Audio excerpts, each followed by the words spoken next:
Hey everyone, welcome back to Happy Healthy Smiles. Thanks so much for joining me. My name is Farah. I'm a registered dental hygienist here to help you achieve really healthy mouth and overall health. Now, today I want to talk to you about something super important, and that is avoid kissing babies and toddlers on the lips. I know they're super cute, adorable, and you just want to love them and hug them and kiss them. Do it. But please avoid kissing on the lips. And there's a few reasons for this. The little babies and toddlers are not exposed to bacteria and any viruses, so their immune system is pretty immature. And as they age, their immune system will become stronger and more robust. But until then, they can't fight off a lot of the bacteria and viruses, and they can become seriously ill. And here are some reasons to avoid kissing on the lips. One is cold sores. Cold sores are extremely contagious, and they're caused by this herpes simplex virus type 1, and it's there for life. It's very contagious, as I mentioned. It's spread by saliva, skin-to-skin contact, or any object that's been handled by an infected person. Now, even before you get a cold sore, you get that tingling feeling around the lips, and that could put you in a very contagious state. That's good reason to avoid kissing babies on the lips. Especially newborns are very vulnerable, and it could lead to serious illness. Another reason is avoid kissing on the lips is to prevent tooth decay. Did you know that cavities are contagious? They're not just caused by sugar, but it's also this bacteria known as Streptococcus mutans, which causes decay or cavities.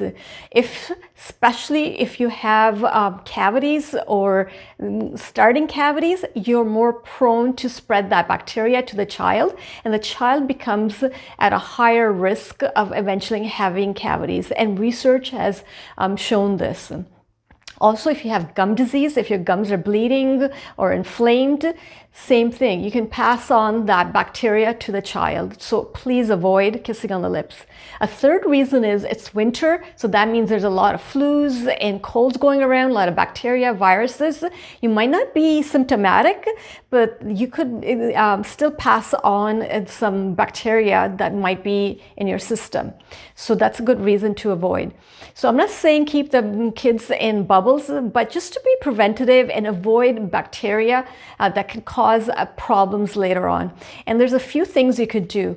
One is also, please don't kiss the little baby hands, or don't let the hands go into someone's mouth or your mouth, because you're going to transfer that bacteria. That little hand is going to go into their own mouth. Another thing is to please avoid tasting food with the same spoon you're going to use it to feed the child.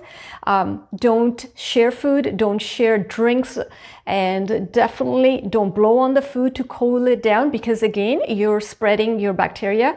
And also please avoid licking the pacifier if it's fallen on the ground, or the bottle nipple if it's gotten dirty. Again, you're spreading your bacteria. And also, it's super important to start cleaning the baby's gums. You just take a wet washcloth and keep it separate from other washcloths, and just use it for the mouth. And you just put it over your finger and then just go over the gums and gently clean the gums. And as the teeth erupt, use a small baby toothbrush to clean. And the last a fact I want to mention is extremely important to have your own cleanings and checkups. Very important. So you're not carrying any bacteria in your mouth or heavy load. Make sure you're brushing and flossing, and if any decay or cavities started, that you have it looked after, and prevent gum disease by having regular cleanings, because as I mentioned, gum disease bacteria can be also spread. Actually, they've done a few studies, and they found mothers who had cavities had kids with a higher chance of cavities. So please avoid this, and if you have any questions, please feel free to leave it, and don't forget to subscribe and like that, and I will see you soon. Bye.